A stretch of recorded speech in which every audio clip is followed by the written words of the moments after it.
বিশ্বকাপ ফুটবলে গ্রুপ পর্ব শেষ। ৪৮ দলের মধ্যে ১৬ দলের বিদায় ঘণ্টা বেজে গেছে। টিকে আছে ৩২ দল। উঠে গেছে তারা নকআউট রাউন্ডে। এখনকার হিসাব প্রতিটা ম্যাচই জিততে হবে, হারলেই বিদায়। ৫টা ম্যাচ কারা জিতবে? যেই দল এখান থেকে ৫টা ম্যাচ জিতবে তারাই শিরোপা জিতবে। Round of 32, round of 16, quarter final, semifinal, final. সেই কোন দল কোন পর্যায়ে কাদের মুখোমুখি এখন হচ্ছে তা নিয়ে আলোচনাটা করতে চাই। ওয়ার্ল্ড কাপের পাথওয়ে, বিশ্বকাপ শুরু হওয়ার আগে আমরা একটা পাথওয়ে করেছিলাম, মোরলে সেইখানটার মতোই কিন্তু এই বিশ্বকাপের এখন নকআউট পর্বতে গিয়ে পৌঁছেছে। আপনি যদি বলেন যে প্রথম পর্বে বা গ্রুপ পর্বে যে অনেক বড় বড় অঘটন, অনেক বড় বড় চমক ঘটেছে, বিচ্ছিন্ন তো কিছু হয়ই, সেটা তো হয়েছেই, কিন্তু এই নকআউট পর্বে উঠে আসা চমকের ক্ষেত্রে আপনি কাবো ভের্দে এবং কঙ্গোর কথা বলতে পারেন। বাদ পড়ে যাওয়াদের মধ্যে ধরেন দক্ষিণ কোরিয়া, তুর্কি, উরুগুয়ের কথা বলতে পারেন। আর ট্রাজিক আসলে ইরানের বাদ পড়াটা। ইরান একদম এত কাছাকাছি চলে এসেছিল তারা নিজেদের ম্যাচে কিংবা পরবর্তী ম্যাচগুলোতে, যেগুলোর উপরে তাদের ইকুয়েশনগুলো ডিপেন্ডস করছিল। সো ওইটা ইরানের জন্য আসলে খুব ট্রাজিক। এর বাইরে যে খুব বড় কোনো অঘটন ঘটেছে ওরকমভাবে বলা যাবে না। সে যাই হোক, অঘটন সামনেও আরো ঘটতে পারে। বিশ্বকাপ তো সবসময় এই কাভারদের মতো গল্প তো অনেকেই আরো লিখতে পারেন। শেষ পর্যন্ত শিরোপা কোন দল জিতবে, এই পাথওয়েটা ধরেন ব্রাজিলের পাথওয়েটা কেমন, আর্জেন্টিনার পাথওয়েটা কেমন, ফ্রান্সের, স্পেনের, পর্তুগালের, সেইটা নিয়েই আপনাদের সঙ্গে এই আলোচনাটা একটু করতে চাই। এটা কিন্তু কোনো ফেভারিট র্যাঙ্কিং না, ফেভারিট র্যাঙ্কিং আলাদা করব, আপনারা সেটা জানেন। ধরেন হচ্ছে গিয়ে এই এখন ওয়ার্ল্ড কাপটা যেই পর্যায়ে আছে তাতে রাউন্ড অফ 16এই ফ্রান্স জার্মানি মুখোমুখি হয়ে যাবে, পর্তুগাল স্পেন মুখোমুখি হয়ে যাবে। অর্থাৎ এই 4টা দলের মধ্যে 2টা দল কোয়ার্টার ফাইনালের আগে বাদ পড়ে যাবে। কোয়ার্টার ফাইনাল মানে টপ 8-এর আগে বাদ পড়ে যাবে। কিন্তু আপনি যদি ফেভারিট র্যাঙ্কিং করেন তাহলে কি এই দলগুলোকে সবগুলোকেই কি টপ 8-এর মধ্যে রাখবেন না, বা রাখাটা উচিত না? সো ফেভারিট র্যাঙ্কিং আমরা আলাদাভাবে করব, কিন্তু এখানে হচ্ছে কি পাথওয়েটা দেখতে চাই কোন দলের ক্ষেত্রে কেমন। আর্জেন্টিনার পাথওয়েটা অ্যাপারেন্টলি শুরুর অংশটা অন্ততপক্ষে আমার কাছে বেশ সহজই মনে হয়। ব্রাজিলেরটা কঠিন, পর্তুগালেরটা অসম্ভব রকমের কঠিন। বাকি ফ্রান্স, জার্মানি, স্পেন যাদেরটা যেরকম আছে সেটা আমি একটু বলি, এইটা সামনের ম্যাচগুলোতে আপনারা মিলিয়ে নিতে পারেন। ফেভারিট র্যাঙ্কিং আবার আলাদা করে করব। বিশ্বকাপে রাউন্ড অফ 32-তে যেই দলগুলো উঠেছে, জার্মানি, প্যারাগুয়ে, ফ্রান্স, সুইডেন, দক্ষিণ Africa, Canada, Netherlands, Morocco, Portugal, Croatia, Spain, Austria, যুক্তরাষ্ট্র, Bosnia, Belgium, Senegal, Brazil, Japan, Ivory Coast, Norway, Mexico, Ecuador, England, Congo, Argentina, Cabo Verde, Australia, মিশর, সুইজারল্যান্ড, আলজেরিয়া, কলম্বিয়া, ঘানা। এই 32টা দল উঠেছে knockout পর্বে। এখন round of 32 থেকে যদি আমরা শুরু করি, কোন দল কাদের মুখোমুখি হবে এবং এখান থেকে সামনের পথ চলাটা কিরকম। ধর আমি লেফট সাইড থেকে, বাম সাইড থেকে যদি শুরু করি, মানে একটা একটা করে পাথওয়ে যদি শুরু করি, তাহলে কি দেখতে পাই? রাউন্ড অফ 32-তে জার্মানি খেলবে প্যারাগুয়ের সঙ্গে। জার্মানি তাদের লাস্ট ম্যাচটাতে হেরেই গিয়েছিল ইকুয়েডরের কাছে, কিন্তু ওই ম্যাচটা তাদের জন্য নকআউটে ওঠা না ওঠার ক্ষেত্রে অত গুরুত্বপূর্ণ ছিল না। আমি আসলে এইখানটাতে জার্মানিকে প্যারাগুয়ের তুলনায় 2 করে দেখছি। এই জায়গাটা থেকে জার্মানি যাবে বলেই আমার কাছে মনে হয়। ফ্রান্স আর সুইডেন আরেকটা ম্যাচে মুখোমুখি হবে রাউন্ড অফ 32-তে। ফ্রান্স তো গ্রুপ চ্যাম্পিয়ন হিসেবেই উঠেছে এবং 3 ম্যাচের মধ্যে তারা 3টাই জিতেছে। প্রতিটা ম্যাচেই তাদের খেলার উন্নতিটা হয়েছে। সুইডেন ওদিক দিয়ে হচ্ছে গিয়ে গ্রুপের তৃতীয় হিসাবে, ওই যে গ্রুপ সেরা তৃতীয় যে 8টা দল রয়েছে গ্রুপের 12টার মধ্যে, তার একটা অংশ হিসেবে এসছে। আমার কাছে মনে হয় এই জায়গাটাতে আসলে কিলিয়ান এমবাপ্পে, ওসমান দেমবেলের এই ফ্রান্স টু গুড সুইডেনের জন্য, তারাই এই জায়গাটা থেকে যাবে। দক্ষিণ আফ্রিকা, কানাডা রাউন্ড অফ 32-র একটা ম্যাচ, টু সাম এক্সটেন্ট দুইটাকেই একটু চমক বলতে পারেন। দক্ষিণ আফ্রিকার জন্য তো একটা বিরাট বড় অ্যাচিভমেন্ট। কানাডাও তারা নিজেদের host country, one of the host তারা খেলছে। আমি এই ম্যাচটা আসলে এনিবডিজ ম্যাচ, যে কেউ জিততে পারে, তবে হোস্ট কান্ট্রি হিসাবে আমি আসলে কানাডাকে একটুখানি এগিয়ে রাখছি। এই দক্ষিণ আফ্রিকার বিপক্ষে তারা জিতবে আমার মনে হয় রাউন্ড অফ 32-তে। এবং নেদারল্যান্ডস মরক্কোর যে ম্যাচটা রয়েছে, এইটা আসলে এই রাউন্ড অফ 32 সবচেয়ে এক্সাইটিং ম্যাচ হয়ে যেতে পারে। যেইখানে নেদারল্যান্ডস মরক্কো দুইটা দলেরই আসলে টুর্নামেন্টে অনেক দূর যাওয়ার সামর্থ্য আছে। মরক্কো যেভাবে শুরুটা করেছিল ব্রাজিলের বিপক্ষে তারা ড্র করেছে, আসলে এই ম্যাচটা তাদের জেতা উচিত ছিল, নট নেসেসারিলি পরের দুইটা ম্যাচেও তারা ওই একই রিদম ধরে রাখতে পেরেছে। On the other hand Netherlands কিন্তু বরং তারা প্রথম ম্যাচে জাপানের সঙ্গে ড্র করার পরে পরের দুইটা ম্যাচে আরও অনেক ভালো খেলেছে। আমি এই জায়গাটাতে আসলে নেদারল্যান্ডসকে বিজয়ী দেখছি, কিন্তু খুব সহজেই মরক্কো এখানটাতে জিতে যেতে পারে। অন্য সাইডে এইখানটাকে থেকে আমরা আচ্ছা এই সাইডের এইটা আসলে এক সাইড থেকে শেষ করে ফেলি। রাউন্ড অফ 32 এই সাইডের আরেকটা ম্যাচ রয়েছে Portugal versus Croatia. Portugal group runners up হয়েছে, যেই কারণে তারা এই পাশে পাথের চলে এসছে। তাদের কিন্তু ওই সাইডে থাকার কথা ছিল। লাস্ট ম্যাচটা কলম্বিয়ার সঙ্গে তাদের জিততেই হতো। অমন অবস্থায় তারা আসলে খুব বাজে একটা ম্যাচ খেলেছে। তারা প্রথম ম্যাচটা কঙ্গোর সাথে খুব বাজে খেলেছে, খালি উজবেকিস্তানের সাথে একটা ভালো ম্যাচ খেলেছে। সো ক্রোয়েশিয়ার বিপক্ষে ক্রোয়েশিয়া কিন্তু লুকা মদ্রিচের এই দল এখন একটু বুড়িয়ে যাওয়া দল, তবে ফুরিয়ে যাওয়া দল কিনা এটা একটা প্রশ্নের ব্যাপার।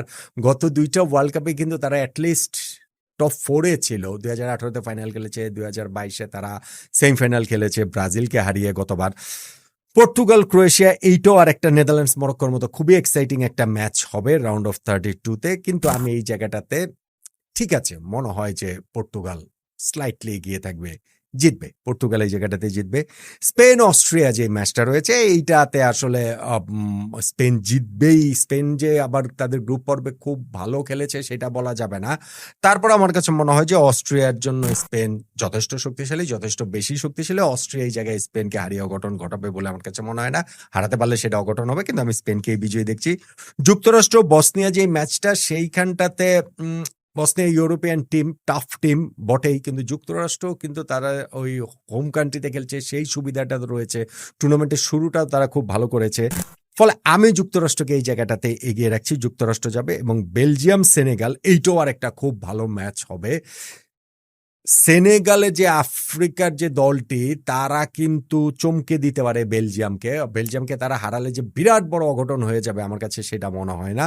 বাট স্টিল আমি আসলে এই জায়গাটাতে বেলজিয়ামকে একটুখানি এগিয়ে রাখছি। বেলজিয়ামকে আমি রাউন্ড অফ 32 থেকে রাউন্ড অফ 16-এ দেখতে পাচ্ছি। এবার যদি আমরা অন্য পার্টটা একটু দেখি, সেই অন্য পার্টটা থেকে Brazil versus Japan, good match, good match. Apparently Brazil এখানে ওভারওয়েলমিং ফেভারিট, কিন্তু এখনকার ব্রাজিলকে আসলে ঠিক ওভারওয়েলমিং ফেভারিট বলা যাবে না। জাপানের সঙ্গে সর্বশেষ যে ম্যাচটা ব্রাজিল খেলেছে কয়েক মাস আগে, 8 মাস আগে, সেই ম্যাচটাতে কিন্তু জাপান জিতেছিল। 2-0 গোলে পিছিয়ে থাকার পরও জিতেছিল। তারপর রাউন্ড অফ 32 থেকে আমি এই ব্রাজিলের বিদায় দেখছি না। তারা প্রথম ম্যাচটা মরক্কোর সাথে বেশ বাজে খেলেছে, হাইতির বিপক্ষে আরেকটু ভালো খেলেছে, স্কটল্যান্ডের বিপক্ষে আরও ভালো খেলেছে। ফলে কার্লো অ্যানচেলত্তির এই দল নেইমার দলের সঙ্গে অ্যাড হয়েছেন। লাস্ট ম্যাচটাতে শেষ দিকে গিয়ে কিছু সময় খেলেছেন। কার্লো অ্যানচেলত্তির এই দল প্রতি ম্যাচে যে উন্নতির ধারায় রয়েছে। জাপানের সঙ্গে আমি আসলে ব্রাজিলের জয়টাই দেখছি, সহজ না হলেও জয় দেখছি। আইভরি কোস্ট ভার্সেস নরওয়ে, এটাও আর একটা এক্সাইটিং ম্যাচ হবে। স্পেশালি আইভরি কোস্টের ডিয়ামন্ডে তো এই ওয়ার্ল্ড কাপের শেষেও তাকে নিয়ে হয়তো বড় ক্লাবগুলো কারাকারি পড়বে। আর আইভরি কোস্টের দল হিসাবেও তারা খুবই মানে ডাকাবুকো দল। বাট নরওয়ে লাস্ট ম্যাচটা তারা ফ্রান্সের বিপক্ষে ওই অনেক প্লেয়ারকে হালান টালান সহ অনেককে বিশ্রাম দিয়ে খেলিয়েছে। ওই ম্যাচটা তারা ছেড়েই দিয়েছে এই অর্থে যে ঠিক আছে, শক্তি জমিয়ে রেখেছে নকআউট পর্বের জন্য। আমি আইভরি কোস্টের বিপক্ষে নরওয়েকে, হালান্ডের দলকে বিজয়ী দেখছি। মেক্সিকো ভার্সেস ইকুয়েডর, এটা আরো একটা দুর্দান্ত ম্যাচ হতে যাচ্ছে। মেক্সিকো গ্রুপ পর্বে 3টা ম্যাচ শুধু জেতেই নি, তারা 3 ম্যাচের মধ্যে 3টাতেই ক্লিন শিট রেখেছিল, কোনো গোল পর্যন্ত খায়নি। Ecuador on the other hand, তাদের আসলে ওয়ার্ল্ড কাপের এই নকআউট পর্বে খেলবে এরকম কোনো অবস্থাই তাদের ছিল না। 2 ম্যাচ শেষে তাদের যাচ্ছে তাই অবস্থা ছিল। সেইখান থেকে তারা লাস্ট ম্যাচে জার্মানির বিপক্ষে জিতে এই নকআউট পর্বটা নিশ্চিত করেছে। এবং মেক্সিকো ইকুয়েডর ম্যাচে আমি ইকুয়েডরকে বিজয়ী দেখছি। মানে জার্মানি ইকুয়েডরের এরকম পারফরমেন্স এবং মেক্সিকোর এরকম পারফরমেন্স, দুইটা দলের গ্রুপ পর্বের কন্ট্রাস্টিং পারফরমেন্স সত্ত্বেও মেক্সিকোকে অনেক এগিয়ে থাকা গ্রুপ পর্বে বিবেচনায় মনে হলো আমি আসলে ইকুয়েডরকে বিজয়ী দেখছি, কারণ তাদের দলটা ভালো আর জার্মানির বিপক্ষে জয়ের কারণে দলের মধ্যে অনেক বেশি আত্মবিশ্বাস থাকবে। ইংল্যান্ড খেলবে কঙ্গোর সঙ্গে, এইখানটাতে হ্যারিকেনের দল জিতবে। আমার কাছে মনে হয় না যে কঙ্গো ইংল্যান্ডের জন্য অত বড় চ্যালেঞ্জ হয়ে সামনে আসতে পারবে। এই হচ্ছে গিয়ে রাউন্ড অফ 32 থেকে রাউন্ড অফ 16-এ যেই দলগুলো উঠছে সেই দলগুলোর হচ্ছে গিয়ে আরেকটা সাইড তো বাকিই রয়ে গেছে। আর্জেন্টিনার ওই জায়গাটাও তো কয়েকটা বাকি রয়েছে। আরো 4টা ম্যাচ। সেখান থেকে আর্জেন্টিনা ভার্সেস কাবো ভের্দে। কাবো ভের্দে তো এই ওয়ার্ল্ড কাপের সবচেয়ে বড় চমক এবং এই ওয়ার্ল্ড কাপে তাদের যে হিউম্যান স্টোরিগুলোও রয়েছে সেই সবকিছু মিলিয়ে অনেকেরই সেকেন্ড ফেভারিট টিম হয়ে উঠেছে যে তাদের প্রিয় দলের পরেই কাবো ভের্দেকে সাপোর্ট করছে। বাট আর্জেন্টিনা, লিওনেল মেসির আর্জেন্টিনার সঙ্গে কাবো ভের্দে পেরে উঠবে বা প্রতিদ্বন্দ্বিতা করবে ওই অর্থে আমার তা মনে হয় না। আর্জেন্টিনার বেশ সহজ জয় আমি এই জায়গাটাতে এক্সপেক্ট করছি। অস্ট্রেলিয়া ভার্সেস মিশর, এই ম্যাচটাতে মো সালার মিশরকে আমি আসলে বিজয়ী দেখতে পাচ্ছি।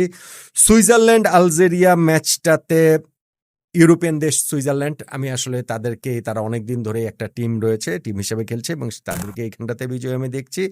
আর কলম্বিয়া ভার্সেস ঘানা, এইখানটাতে কলম্বিয়া কিন্তু গ্রুপ চ্যাম্পিয়ন হয়েছে পর্তুগালের গ্রুপ থেকে এবং সেইখানটাতে তারা কিন্তু পর্তুগাল যেই ম্যাচটাতে পর্তুগালের জিততেই হতো, ওইখানে কলম্বিয়া যেইভাবে ডোমিনেট করে খেলেছে তাতে এই কলম্বিয়াকে আমার এই টুর্নামেন্টের একটা আসলে বলতে পারি যে একটা অন্যরকম শক্তি ওই কলম্বিয়ার মাঝখানে দেখা যাচ্ছে হামেস রদ্রিগেজের এই দলকে। তো আমি কলম্বিয়া ঘানা ম্যাচে আসলে কলম্বিয়াকেই বিজয়ী দেখতে পাচ্ছি। তাহলে রাউন্ড অফ 32 থেকে রাউন্ড অফ 16-এ এই যে দলগুলো নিয়ে আসা হলো, এই আমার মানে পাথওয়েটা যেটা আমি বললাম সেই পাথওয়ে অনুযায়ী আসলে Germany, France, Canada, Netherlands, Portugal, Spain, যুক্তরাষ্ট্র, Belgium, Brazil, Norway, Ecuador, England, Argentina, মিশর, সুইজারল্যান্ড, কলম্বিয়া, এই দলগুলোকেই আমি রাউন্ড অফ 16-এ দেখতে পাচ্ছি। এইবার রাউন্ড অফ 16 থেকে সামনে এগোনোর পথটা আসলে কিরকম? জার্মানি, ফ্রান্স সাবেক 2 বিশ্ব চ্যাম্পিয়ন এবং খুব সহজেই এইটা বিশ্বকাপের ফাইনালও হয়ে যেতে পারত, কিন্তু ড্রটাই এরকম পড়েছে যে এই দুইটা দল নিজেদের গ্রুপ চ্যাম্পিয়ন হলে রাউন্ড অফ 16-এই দেখা হয়ে যাবে এবং এইটা ওয়ার্ল্ড কাপের যখন ড্র হয়েছে তখন থেকে এই চর্চাটা হচ্ছে দুইটা দলই যেহেতু গ্রুপ চ্যাম্পিয়ন হয়েছে রাউন্ড অফ 16-এ দেখা হয়ে যাবে এবং অ্যাবসলুটলি যে কোনো দল এখানটাতে জিততে পারে। কিন্তু আমার কাছে মনে হয় যে ফ্রান্স টু গুড এই জার্মানির জন্য। জার্মানি ওই ইকুয়েডরের সঙ্গে ম্যাচটা হেরেছে, আমি শুধু সেই কারণে বলছি না। ফ্রান্স সব দিকে খুবই ওয়েল রাউন্ড একটা টিম। জার্মানির সঙ্গে এই ম্যাচে আমি এমবাপ্পেদের জয়ই দেখতে পাচ্ছি।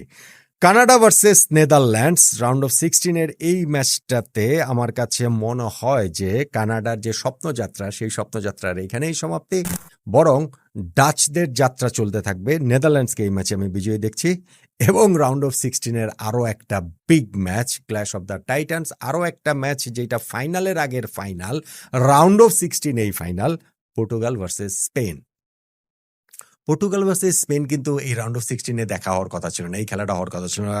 জার্মানি ফ্রান্স যেমন হওয়ার কথা ছিল, কিন্তু এটা হয়ে গেছে কারণ পর্তুগাল তাদের গ্রুপে চ্যাম্পিয়ন হতে পারেনি, তাদের গ্রুপে তারা রানার্স আপ হয়ে গিয়েছে, ফলে তারা ড্রয়ের অন্য সাইডে চলে এসেছে। স্পেনের সঙ্গে তারা রাউন্ড অফ 16-এ মুখোমুখি হয়ে যাচ্ছে এবং আমার মনে হয় যে ক্রিস্টিয়ানো রোনালদোর বিশ্বকাপ জয়ের যে স্বপ্ন, সেই স্বপ্নটা এইখানটাতেই শেষ হয়ে যাবে। রাউন্ড অফ 16-এ পর্তুগাল স্পেনের সঙ্গে পারবে বলে আমার মনে হয় না। স্পেনকে আমি বিজয়ী এখানটাতে মনে হচ্ছে। এবং যুক্তরাষ্ট্র বেলজিয়াম ম্যাচটাতে বেলজিয়ামের সেই সোনালী প্রজন্ম তো 3-4টা বিশ্বকাপ ধরে খেলছে, এইবারের ওয়ার্ল্ড কাপের শুরুটাও তাদের খুব ভালো হয়নি, তারপরেও তারা নকআউট পর্বে এসেছে এবং আমি বলছি তারা রাউন্ড অফ 32 পেরিয়ে রাউন্ড অফ 16-এ চলে আসবে, যুক্তরাষ্ট্রের মুখোমুখি হবে। কিন্তু আমি এই ম্যাচটাতে মনে হয় যে আমার কাছে বেলজিয়ামের পথ চলাটা থেমে যাবে, আমি যুক্তরাষ্ট্রকে এই সেট থেকে বিজয়ী দেখতে পাচ্ছি। তাহলে আমরা একটা করে এই সেট থেকে যদি আমরা শেষ করি, তাহলে জার্মানি ফ্রান্স ম্যাচ থেকে ফ্রান্স যাচ্ছে, কানাডা নেদারল্যান্ডস ম্যাচ থেকে নেদারল্যান্ডস যাচ্ছে। এখন এই ফ্রান্স নেদারল্যান্ডস মুখোমুখি হয়ে যাবে কোয়ার্টার ফাইনালে, আর অন্য দিক থেকে পর্তুগাল স্পেন ম্যাচ থেকে স্পেন যাচ্ছে, যুক্তরাষ্ট্র বেলজিয়াম ম্যাচ থেকে যুক্তরাষ্ট্র যাচ্ছে, স্পেন ভার্সেস ইউএসএ মুখোমুখি হবে আরেকটা কোয়ার্টার ফাইনালে। এই দুইটা কোয়ার্টার ফাইনালের বিজয়ী ফ্রান্স নেদারল্যান্ডস ম্যাচে দেন এগেইন যে কেউ জিততে পারে, অবশ্যই জিততে পারে, কিন্তু আমার কাছে মনে হয় যে ফ্রান্সকেই এই জায়গাটাতে আমি নেদারল্যান্ডসের তুলনাতে এগিয়ে রাখছি। নেদারল্যান্ডস যদি তাদের একেবারে মানে এই গেমটা খেলতে পারে এবং ফ্রান্সের যদি একটা ভীষণ অফ ডে যায় সেই ক্ষেত্রেই কেবলমাত্র আমি নেদারল্যান্ডসের চান্স দেখি, তা না হলে ফ্রান্সই এই জায়গায় কোয়ার্টার ফাইনালে জিতে তারা সেমিফাইনালে চলে যাবে। এবং স্পেন যুক্তরাষ্ট্র ম্যাচটাতে আমার মনে হয় যে যুক্তরাষ্ট্র হয়েছে, তো অনেক হয়েছে, যথেষ্ট হয়েছে, কোয়ার্টার ফাইনাল পর্যন্ত উঠে গেছে, এরপরে আর কি, তো তাদের যাত্রা এইখানটাতেই শেষ। স্পেন এই জায়গাটাতে উঠে যাচ্ছে সেমিফাইনালে, তার মানে এই সেট থেকে ফ্রান্স ভার্সেস স্পেন মুখোমুখি হবে, যেইটা আমি ওয়ার্ল্ড কাপ শুরু হওয়ার আগেই যে প্রেডিক্ট করছিলাম এই সাইডের পাথওয়েটা, আমার কাছে এখনো ওইটাকেই মনে হয় যে সেমিফাইনালে ফ্রান্স ভার্সেস স্পেন মুখোমুখি হবে এবং সেইটা মুখোমুখি হলে দেন এগেন আরো একটা ম্যাচ, ফাইনালের আগের ফাইনাল, দেন এগেন আমি আবার ওই জায়গাটাতে ফ্রান্সকেই ব্যাক করছি, ফ্রান্স এই সাইড থেকে ফাইনালে উঠবে বলেই আমার কাছে মনে হয়। এইবার যদি আমরা ড্রয়ের অন্য সাইডটা দেখি, সেই সাইডটাতে আমরা কি দেখতে পাই, রাউন্ড অফ 16 থেকে বলি, মানে রাউন্ড অফ 32 থেকে কারা কারা বিজয় উঠবে সেটা তো আমরা বলেছি। রাউন্ড অফ 16 এই সাইডে ড্রয়ের ব্রাজিল ভার্সেস নরওয়ে। ব্রাজিলের জন্য জাপানের বাধা পেরোনোটা সহজ হবে না, যদি তারা পেরোতেও পারে নরওয়ের বাধা পেরোনো হবে আরো বেশি কঠিন, ভীষণ ভীষণ ভীষণ রকমের কঠিন।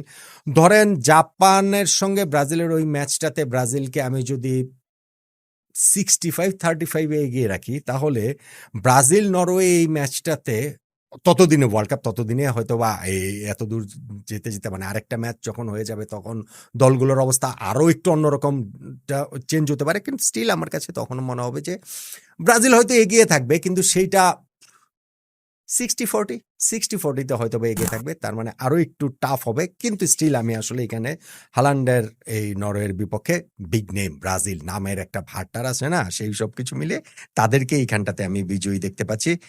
ইকুয়েডর ইংল্যান্ড যেই ম্যাচটা, সেইখানটাতে আমার কাছে মনে হয় যে তত হ্যারিকেনের এই ইংল্যান্ড সেই ম্যাচটা জিতবে। আর্জেন্টিনার সহজ ড্রয়ের কথা বলছিলাম যে তারা রাউন্ড অফ 16 এইখানে তাদের মিশরের মুখোমুখি হচ্ছে বলে আমার পাতো এটা সেটা বলছে। আগের রাউন্ডে তারা কাবু ভের্দের সঙ্গে খেলেছে এবং অবভিয়াসলি এটা নিয়ে এত আলোচনা কিছু নেই, যতই মোসালা থাকুক, মিশর এইবার প্রথমবারের মতো ওয়ার্ল্ড কাপে তারা নকআউট পর্বে এসেছে, ফলে রাউন্ড অফ 16 পর্যন্ত যেতে পারলেই তাদের জন্য এটা একটা বিরাট সাফল্য। আর্জেন্টিনা এই ম্যাচটা আমি আবারও একটা সহজ জয় এক্সপেক্ট করছি। সুইজারল্যান্ড কলম্বিয়া একটা ভেরি গুড ম্যাচ হবে বলে আমার কাছে মনে হয় এবং একেবারেই 50-50 ম্যাচ, এবং সেই 50-50 ম্যাচটাতে কলম্বিয়া যেই ফুটবলটা খেলেছে পর্তুগালের বিপক্ষে, সেই ফুটবল খেলতে পারলে এইখানটাতে কলম্বিয়াকে আমি বিজয়ী দেখতে পাচ্ছি। তাহলে এই সাইড থেকে যদি আমি হিসাব করি, তাহলে কোয়ার্টার ফাইনালে ব্রাজিল নরওয়ে ম্যাচটাতে ব্রাজিল জিতছে, ইকুয়েডর ইংল্যান্ড ম্যাচটাতে ইংল্যান্ড জিতছে, ব্রাজিল ভার্সেস ইংল্যান্ড মুখোমুখি হচ্ছে। অন্য সাইড থেকে আর্জেন্টিনা মিশরের ম্যাচে আর্জেন্টিনা, সুইজারল্যান্ড কলম্বিয়া ম্যাচে কলম্বিয়া, আর্জেন্টিনা কলম্বিয়া মুখোমুখি হচ্ছে দুইটা কোয়ার্টার ফাইনালে। সো এই কোয়ার্টার ফাইনালে ব্রাজিল ইংল্যান্ডের এই ম্যাচটাতে ব্রাজিল যদি ধরেন আগের 2 রাউন্ডে জাপান এবং নরওয়েকে পেরিয়ে আসতে পারে, আমার ধারণা ততদিনে ব্রাজিল একটা মোমেন্টাম পেয়ে যাবে, ভালো মোমেন্টাম পেয়ে যাবে। ওয়ার্ল্ড কাপে এখন পর্যন্ত আমরা দেখছি যে প্রতি ম্যাচে ব্রাজিলের উন্নতি, এবং নেইমার ততদিনে অনেক বেশি ফিট হয়ে যাবেন, যদি আর কোনো ইনজুরি না হয়, আর অনেক বেশি সময় তিনি খেলতে পারবেন এবং ম্যাচ ডিসাইড করে দেওয়ার ক্ষমতা নেইমারের এখনো আছে বলে আমি সেটা বিশ্বাস করি, সবাই সেটা আসলে আমরা বিশ্বাস করি। ব্রাজিল ইংল্যান্ডের আরেকটা ক্লাসিক ম্যাচ আমি দেখার আশা করছি এবং সেই জায়গাটাতে ব্রাজিলকে আমি বিজয়ী দেখছি। কোয়ার্টার ফাইনাল ওই পর্যন্ত যদি যায় তাহলে ব্রাজিলকে আমি বিজয়ী দেখছি, এবং আর্জেন্টিনা কলম্বিয়া ম্যাচটাও লাতিন আমেরিকার লড়াই হবে, খুবই টাফ লড়াই হবে, এবং সেই জায়গাটাতে কেউ তো মানে কাউকে ছেড়ে দেবার মতো অবস্থায় থাকবেই না, কিন্তু আর্জেন্টিনা কোয়ালিটি কলম্বিয়ার তুলনায় কোয়ালিটির দিক থেকে তারা আসলে এগিয়ে আছে, ফলে কলম্বিয়ার যতই চেষ্টা করুক আর্জেন্টিনার সঙ্গে শেষ পর্যন্ত পেরে উঠবে বলে আমার মনে হয় না। ইভেন ম্যাচ যদি টাই ব্রেকারেও যায় তাহলেও তো এমি মার্টিনেজ আছে, সো তাদের আর চিন্তা কি, আর্জেন্টিনাকে আমি এই ম্যাচটাতে বিজয়ী দেখছি। তার মানে ব্রাজিল এবং আর্জেন্টিনা এই সাইড থেকে সেমিফাইনালে খেলছে, যেটা আমরা ওয়ার্ল্ড কাপ শুরুর সময় আমার প্রেডিকশনও এই সেমিফাইনাল লাইন আপটা এইরকমই আসলে ছিল, এবং সেই ব্রাজিল আর্জেন্টিনা ম্যাচে আর্জেন্টিনাই বিজয়ী। আমার মনে হয় না যে ব্রাজিল আসলে ওই যে আগের রাউন্ডের ম্যাচগুলো যতই তারা মোমেন্টাম ক্রিয়েট করুক, যতই তারা লাস্ট ম্যাচটাতে যদি ইভেন কোয়ার্টার ফাইনাল ইংল্যান্ডকেও হারাতে পারে, কিন্তু স্টিল আর্জেন্টিনার সামনে গিয়ে আর সাম্প্রতিক সময়ে আর্জেন্টিনার সামনে পড়লে ব্রাজিলের অবস্থা এমনিতেই জানি কেমন কেমন হয়ে যায়। সো ওয়ার্ল্ড কাপের সেমিফাইনালে এই আর্জেন্টিনার সঙ্গে ব্রাজিল পেরে উঠবে বলে আমার কাছে মনে হয় না। আমার মনে হয় এই সাইড থেকে ব্রাজিলকে হারিয়ে আর্জেন্টিনাই ফাইনাল খেলবে, তার মানে ফাইনালে মুখোমুখি হবে ফ্রান্স ভার্সেস আর্জেন্টিনা, যেটা আমি ওয়ার্ল্ড কাপ শুরুতে প্রেডিকশনটা করেছিলাম। ফ্রান্স আর্জেন্টিনা যদি ফাইনালটা হয়, গত বিশ্বকাপের ফাইনালটার আবার রিম্যাচটা হবে, গত বিশ্বকাপের ফাইনালের রেজাল্টটাই কি আবার হবে কিনা, ফাইনালের বিজয়ীটা কে হবে। আমি যদি পুরো জিনিসটা আপনাকে আরো একবার একটু রিক্যাপ করে দিই, তাহলে রাউন্ড অফ 16 থেকে যদি আমি বলি, রাউন্ড অফ 32টা বলেছি, ওটা বললে অনেক বড় হয়ে যাবে। রাউন্ড অফ 16-এ জার্মানি ফ্রান্স ম্যাচে আমি ফ্রান্সকে বিজয়ী দেখছি, কানাডা নেদারল্যান্ডস ম্যাচে নেদারল্যান্ডসকে বিজয়ী দেখছি, ফ্রান্স নেদারল্যান্ডসের কোয়ার্টার ফাইনালের মধ্যে ফ্রান্সকে বিজয়ী দেখে সেমিফাইনালে তাদেরকে দেখছি। অন্য সেটিকে পর্তুগাল স্পেন রাউন্ড অফ 16-এর মধ্যে স্পেন বিজয়ী, যুক্তরাষ্ট্র বেলজিয়ামের মধ্যে যুক্তরাষ্ট্র বিজয়ী, স্পেন যুক্তরাষ্ট্র কোয়ার্টার ফাইনালের মধ্যে স্পেন বিজয়ী, তার মানে ফ্রান্স স্পেন সেমিফাইনাল, এবং সেমিফাইনাল থেকে আমি ফ্রান্সকে দেখছি ফাইনালে। আর অন্য সাইড থেকে রাউন্ড অফ 16 থেকে যদি বলি, ব্রাজিল নরওয়ে ম্যাচে ব্রাজিল জিতে কোয়ার্টার ফাইনাল যাবে, ইকুয়েডরকে হারিয়ে ইংল্যান্ড কোয়ার্টার ফাইনাল যাবে, মিশরকে হারিয়ে আর্জেন্টিনা কোয়ার্টার ফাইনালে যাবে, এবং সুইজারল্যান্ডকে হারিয়ে কলম্বিয়া কোয়ার্টার ফাইনালে যাবে। ব্রাজিল ইংল্যান্ড কোয়ার্টার ফাইনালে ব্রাজিল জিতে সেমিফাইনালে যাবে, আর্জেন্টিনা ওদিকে কলম্বিয়াকে হারিয়ে সেমিফাইনালে যাবে। ব্রাজিল আর্জেন্টিনা যে সেমিফাইনাল, সেইখানটাতে ব্রাজিলকে হারিয়ে আর্জেন্টিনা ফাইনালে যাবে, ফ্রান্স ভার্সেস আর্জেন্টিনা ফাইনাল। এবং সেই ফাইনালটাতে যে কোনো কিছুই তো হতে পারে, ফাইনালে তো যে কোনো কিছু অবভিয়াসলি হতে পারে। এবং গতবারের ফাইনালটার কথা নিশ্চয়ই আমাদের মনে আছে, সেই Hiranmoy final, probably world cup ইতিহাসের সর্বকালের সেরা ফাইনাল গতবার হয়েছে, যেখানটাতে শেষ আসি আর্জেন্টিনা হেসেছিল, শেষ আসি লিওনেল মেসি হেসেছিলেন। তবে এইবার আমার কাছে মনে হচ্ছে যে ফ্রান্স জিতবে। এইবারও আমি ফাইনালে ফ্রান্সকে বিজয়ী দেখছি। ওয়ার্ল্ড কাপ শুরু হওয়ার আগে আমার যে প্রেডিকশন ছিল, গ্রুপ পর্ব পেরিয়ে যাওয়ার পরের এই নকআউট পর্ব শুরু হওয়ার সময়ও আমার প্রেডিকশন অ্যাবসলিউটলি সেম রয়েছে, অ্যাটলিস্ট 4 সেমিফাইনালিস্ট এবং ফাইনালিস্ট এবং বিজয়ীদের ক্ষেত্রে এই জায়গাটাতে আমার প্রেডিকশনটা একই রয়েছে। এবং আমি মনে করি যে এই ফাইনালটা ফ্রান্স ভার্সেস আর্জেন্টিনা, ফাইনালটাতে ফ্রান্সই জিতবে। এই যে পাথওয়েটা দিলাম, আপনার প্রিয় দলের পাথওয়েটা আপনার কাছে কেমন মনে হলো, কতটা সহজ কতটা কঠিন, এবং আমি যেই হিসাবটা করলাম সেই হিসাব, ধরেন ওয়ার্ল্ড কাপ শুরু হওয়ার আগে যে হিসাবটা করেছিলাম, যেই পাথওয়েটা করেছিলাম, মোর অর লেস কিন্তু মোটামুটি মোটা দাগে যদি আপনি বলেন যে 70-80% কিন্তু আসলে মিলেছে, 80% মিলেছে। এখন যে আমি পাথওয়েটা করলাম, সেই পাথওয়ের আসলে কতটা মিলবে, কোন জায়গাটাতে আপনার কাছে মনে হয় যে না এটা অন্যরকম হতে পারে, আপনার মতামতটা জানাতে পারেন।